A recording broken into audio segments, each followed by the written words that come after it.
Matthew Shuckman, Cinema Daily US. Mr. Simpson, thank you so much for your time. Thank you for yours, Matthew. Well, look, I gotta jump right in and say that you get so used to. I mean, the name of the movie is Starling Girl. Eliza Scanlen's the star, so you're watching the movie and you're just like trying to recognize her journey. And it wasn't until the movie ended did I really fully get the grasp of how much Paul's previous situation and how he was trying to handle her, upbringing was a lot more deeper than I originally first expected. Was it something that you kind of just took for what it was on the script for, or you kind of delved also back into all those feelings? No, it was Laurel presented in the script alone all of the layers, and then speaking with her, we both came to the same kind of conclusions of what it means to be Paul and what it means to Jem to have Paul. I think that humans, as the rudderless creatures that we are always looking for signposts and guides and rails to help us figure out how to be. And society obviously being the most overreaching one, but then it has its own, whether it's religion or diet or cult, it's a structure that we adhere to find salvation when things aren't going well. And it's so universal to be unfulfilled in one aspect of your life and look for change, look for the better you. And it's a very popular one, religion, and it really tracks. But the problem is Paul never dealt with the issue. He's an artist and he can't help it. And he feels so much that he's got to, when he's tapping into that at all times, he's medicating and he's lost himself in a way. He's kind of perverted his own artistry. And instead of looking at that, he looked, well, how do I become a better person overall? And he enters this world. And I think I had kind of a similar situation prior to this, to the filming, where I'd put myself, wasn't religious, but it was in a situation where it's like, okay, and this is what I do to be right. And as these structures crush you, there's this sad, tragic human hope that this is what's supposed to be happening. And it takes so much for us when you're already in pain to then, okay, this isn't working. The pain of change on top of this. And so you stay.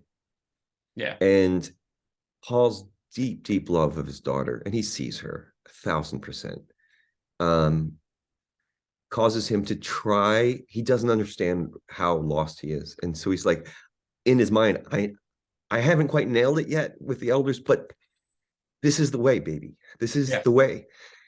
And again, tragically, it's not his words that show her her own path. It's his example of what not to do. Like, and so many. Oh, sorry, go ahead. No, that's it. Yeah. Well, I was going to say, in so many ways, it's one of those things where it's not that you would agree with how he handles it in any way whatsoever, and it's a horrible thing to do to somebody when you think about it. But it's like, if I can prevent her from falling in love with something or someone, doesn't have to be a person, it could be anything, then she won't have to feel that hurt later on, because I know what that hurt's like. Exactly. And but it's one of those things, and then you start to go back and feel about, well, what does that mean how Paul felt about Heidi? I don't know. Did he ever actually have feelings for her, or was just part of his way of dealing with it? Oh no, 1,000%. Listen, I think with humans, there's not too much bifurcation. It's normally gray. There's normally many things going on. And you choose to open yourself up to a new way of life. Love is abounds. It's the most universal connection humans have. Love is real. The environment with which Heidi was in, it was very bad for him. But she's a great woman and a great mother. The thing that really helped us, or me personally, the other actors too, is a couple things. Jonathan Franzen's book Crossroads, and also a documentary called Stop the Pounding Heart. And you read this and you see this kind of clear patriarchal oppression, and you can't help but like have a little bit of judgment. That's not what I would do. And are those people okay that are being oppressed?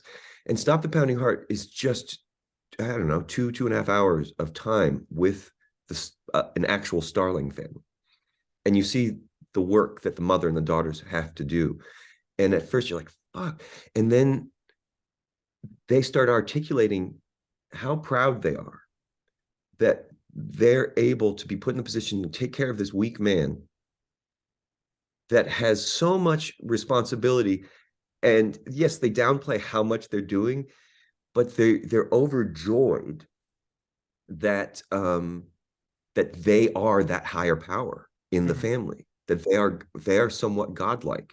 And so it pulled away all of the judgment of like hiding and all of that stuff. Even anything the church was saying, they believe it. Should every single person subscribe to that? No, no. But there is an ideal that it is universal. Yeah. But it's not. It's for specific people, and it wasn't for Paul.